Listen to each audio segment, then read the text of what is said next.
September 12, 2023.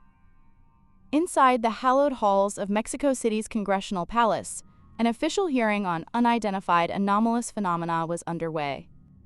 The mood was serious, a mixture of political procedure and genuine curiosity. But no one was prepared for what was coming. Journalist and longtime ufologist Jaime Maussan approached the podium, not with charts or grainy photos, but with two tall, upright caskets. With a flair for the dramatic, he had them opened, and the world collectively gasped. Inside, encased in glass, were two tiny, desiccated figures. They were profoundly strange. Barely 2 feet tall, with a ghastly grayish complexion, their bodies were frail. But it was the heads that stole all the air from the room, elongated, almost insectoid. Their hands were even stranger, ending in only 3 long, spindly fingers. In that moment, the formal hearing transformed into a global spectacle.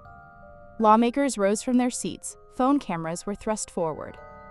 Was this humanity's first official introduction to an alien species, happening live before the world? The man at the center of this storm was Jaime Maussan, a well-known journalist in Latin America who has dedicated his career to UFO phenomena. Standing before Congress, he made a series of claims that would send shockwaves around the planet. These bodies, he declared under oath, were not part of our terrestrial evolution. They were, in his words, non-human beings. According to his account, they were recovered from a remote, diatomaceous earth mine near Nazca, Peru, a region already famous for its mysterious geoglyphs. The specimens, he claimed, were dated through carbon-14 analysis at Mexico's National University to be between 700 and 800 years old. He presented X-rays and scans for the world to see. One figure appeared to have 3 large eggs or ovules in its abdominal cavity. Another scan revealed what he described as rare metallic implants, unbreakable biological components made of metals like osmium. And then came the bombshell, DNA analysis. Maussan proclaimed that extensive testing had shown nearly a third of their genetic makeup was unknown, a sequence that defied comparison with any known species on our planet. He insisted these beings were not recovered from a UFO crash, but were found mummified, part of an ancient ecosystem that lived alongside our ancestors. The implication was clear. Aliens weren't just visitors, they were residents. Within hours, the images were inescapable. The alien mummies were on every news channel, trending on every social media platform. The initial reaction was a mix of awe and utter disbelief. To some, this was the moment of disclosure they had been waiting for, a government finally taking the subject seriously. But the scientific community was far from impressed. Almost immediately, skepticism began to flood in. NASA officials were quick to respond, urging transparency and calling for samples to be made available to the international scientific community for independent verification. Biologists and anthropologists pointed out the uncanny resemblance to other so-called alien finds that were later proven to be hoaxes. Headlines screamed across the globe, pitting "Mexico unveils alien corpses" against "Scientists dismiss hoax." A fierce battle line was drawn between believers, who saw a conspiracy of silence, and skeptics, who saw a cheap stunt being given an undeservedly large stage. The world was divided, and the pressure for a real, scientific verdict began to mount. For those who followed the niche world of ufology, this scene felt oddly familiar. This wasn't Jaime Maussan's first time presenting a supposed alien body to the world. In fact, it was the climax of a story that began years earlier, around 2017, with the discovery of nearly identical mummified figures in Nazca, Peru. These figures, including a famous 3-fingered hand, generated a similar media frenzy and were heavily promoted by Maussan.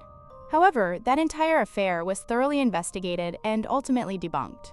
A 2018 report by the Peruvian prosecutor's office concluded that the Nazca figures were recently manufactured dolls, which have been covered with a mixture of paper and synthetic glue to simulate the presence of skin. This crucial piece of history cast a long dark shadow over the 2023 congressional hearing. Maussan was essentially reintroducing previously discredited artifacts to a new, larger audience. With a history of controversy trailing him, could he be trusted this time? Had he found new evidence? Or was this simply a more audacious replay of a debunked hoax? While Maussan claimed Mexican scientists had verified his findings, Peruvian experts and international forensic scientists began to tear his narrative apart. Forensic archaeologists who examined the original Nazca figures came to a devastating conclusion. These were not aliens, but elaborate fabrications. The heads weren't alien skulls. They were often the skulls of llamas or other camelids, purposefully mutilated and reoriented to appear elongated and strange. The long, three-fingered hands?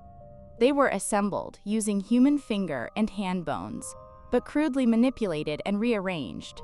Even the skin was a lie. The grayish, mummified texture was simply a coating of glue-like paste, mixed with paper and plant matter, applied to conceal the construction underneath. CT scans conducted by independent researchers revealed the obvious signs of assembly: mismatched bones, broken pieces held together by modern materials, and anatomical impossibilities. The supposed eggs were nothing more than strategically placed stones. As for the 30% unknown DNA, scientists argue that degraded or contaminated samples often produce unidentifiable sequences. It wasn't evidence of alien biology, but of poor scientific practice. The consensus was overwhelming. These weren't beings from another world, but macabre puppets built from pieces of human and animal remains. In the end, despite the crushing weight of scientific evidence pointing to an elaborate hoax, the Mexican alien mummies refused to fade away. To the scientific community, the case is closed. It's a textbook example of pseudoscience being given a platform it doesn't deserve. Yet, for many believers, the official narrative is just another cover-up.